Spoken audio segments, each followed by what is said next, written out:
Hey guys, in today's lesson, we are going to talk about how to connect PC software.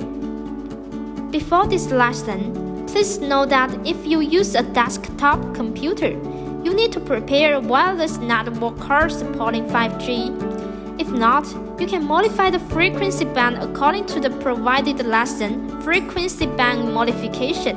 Now, turning on the switch to start SpiderPi. After turning on, SpiderPi will be in AP hotspot mode and launch a Wi-Fi hotspot with a network NAND with HW.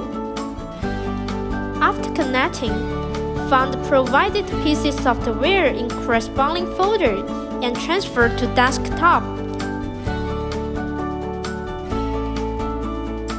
Now, extract PC control software to desktop.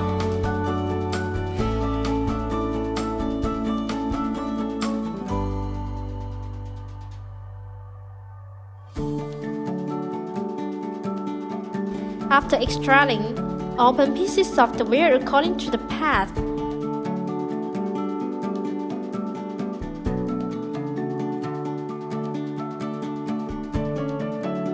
Click Scan and wait for a moment to receive the data. Then click Connect after scanning. Now you can see the image returned by the camera. Okay, this is the end of the video. Please keep watching the following video to learn how to control SpiderPi by PC software.